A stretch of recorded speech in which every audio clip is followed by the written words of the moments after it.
Hello students, welcome to अक्षर learning.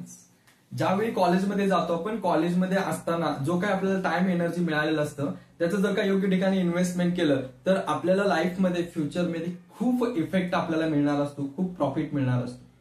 So ही जी काही choice आहे, हा जो काही डिसिजन आहे आपल्या लाईफमध्ये कसा इफेक्ट करत असतो हे जाणून घेऊया छोट्याशा स्टोरीमधून. स्कूलमध्ये अजय विजय नावाची दोन मित्र असतात. दोघे खूप चांगले मित्र असतात, दोघे हार्डवर्किंग असतात, दोघांच्या मध्ये टॅलेंट असतं. जेव्हा त्यांचं स्कूलिंग संपतं तेव्हा ते दोन वेगवेगळ्या कॉलेजला शिफ्ट होतात. दोघांनाही पर्सेंटेज मधून चांगलं कॉलेज मिळालेलं असतं, त्या ठिकाणी त्यांना चांगलं रिसोर्स मिळालेलं असतं. दोघांचंही कॉलेज संपलं आणि त्यावेळी स्कूलनं एक छोटासा रियुनियनचा फंक्शन अरेंज केला.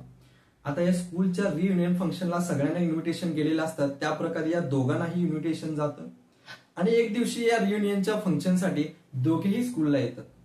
अजय येतो, तो एकटाच ट्रॅव्हल करून आलेला असतो, थकलेला असतो, आणि दुसरा विजय येतो, तो स्वतःच्या 4 व्हीलर मधून येतो. ज्यावेळी अजय विजयला बघतो त्यावेळी तो खूप शॉक होतो. अरे, हा तर माझाच मित्र आहे विजय, पण हा इतका कसं काय डेव्हलप झाला. मग दोघेही भेटतात, स्कूलच्या रियुनियन फंक्शन मध्ये दोघेही टाइम स्पेंड करतात आणि ज्यावेळी फंक्शन संपतं त्यावेळी अजय विजयला पर्सनली जाऊन भेटतो. अजय विचारतो, अरे दोघेही आपण टॅलेंटेड होतो, दोघांच्या काही सेम रिसोर्सेस होते, दोघांनाही सेम टाइम होता, पण एवढं सगळं असताना सुद्धा तू लाईफ मध्ये इतका पुढे गेलास आणि मी आयुष्यात इतका मागे राहिलो, कोणत्या कारणामुळं, अशी कोणती माझी चूक झाली ज्या चुकीमुळे मी मागे राहिले आणि तू पुढे गेलास.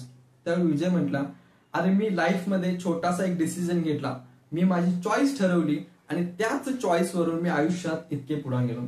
मग त्यावेळी मग अजय म्हणतोय, असा कोणता डिसिजन तू घेतलास, अशी कोणती चॉईस तू घेतलीस ज्याच्यामुळे तू आयुष्यात इतक्या पुढे गेलास. विजय म्हटला, कॉलेजच्या सुरुवातीच्या वेळेला मी पण भरपूर ठिकाणी माझा टाइम इन्व्हेस्ट करत होतो जिथं फक्त एन्जॉयमेंट होती आणि त्यावेळेला मला फक्त एन्जॉयमेंट म्हणजेच लाईफ आहे एवढंच मला वाटत होतं. Bus stops, movie theatres, parks, cafes, emotional attachment याच गोष्टीमध्ये मी गुंतून राहिलेलो होतो आणि माझा टाइम, माझी सगळी एनर्जी मी तिथेच इन्व्हेस्ट करत होतो. थोडा वेळ गेल्यानंतर मला हे जाणवलं की मी हे चुकीचं करतोय. ज्या ठिकाणी मी माझं टाइम आणि एनर्जी स्पेंड करतोय त्या ठिकाणावर मिळणारं प्रॉफिट काहीच नाहीये. जो काही एन्जॉयमेंट मी आज घेतोय तो फक्त टेम्पररी आहे, तो काही मला लाईफ टाइम साठी मिळणारा नाहीये.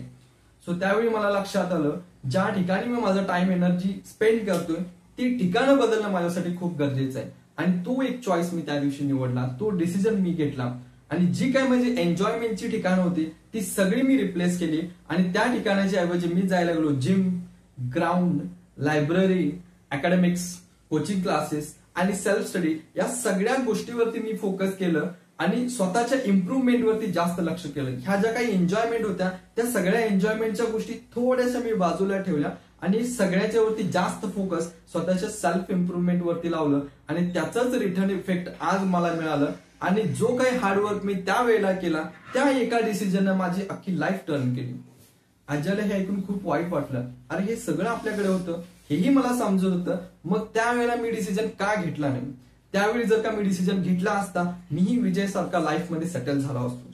त्यावेळी विजय म्हटला, जास्त काय टेन्शन घेऊ नकोस, अजूनही वेळ शिल्लक आहे, अजूनही एनर्जी आहे, अजूनही विचार कर. जर का आज डिसिजन घेतलास, एक चॉईस जर का आज तू निवडलीस तर त्याच चॉईस वरती तू लाईफ मध्ये खूप पुढे जाऊ शकतोस. अजय म्हटला, हे खरंच आहे, माझ्याकडे अजूनही टाइम डिसिजन आहे आणि हा डिसिजन मी आजच घेतोय जेणेकरून मलाही फ्युचरमध्ये काहीतरी चांगलं करता यावं. फ्रेंड्स, ज्यावेळी आपण कॉलेजमध्ये असतो त्यावेळी आपल्याला या सगळ्या गोष्टी मिळत असतात. जो काही टाइम आहे, फ्रीडम आहे, स्पेस आहे, फॅमिली सपोर्ट आहे, इकॉनॉमिक सपोर्ट आहे, या सगळ्या गोष्टी मिळत असतात. ह्या जो काही सगळ्या गोष्टी आपल्याला मिळालेल्या असतात ते फक्त एंटरटेनमेंट, एन्जॉयमेंटच्या नावाखाली वेस्ट करायची की आपलं फ्युचर घडवण्यासाठी इन्व्हेस्ट करायचं, हा डिसिजन मी तुमच्यावरती ठेवतोय. थांबूया आजच्या लेक्चरमध्ये, भेटूया नेक्स्ट लेक्चरमध्ये.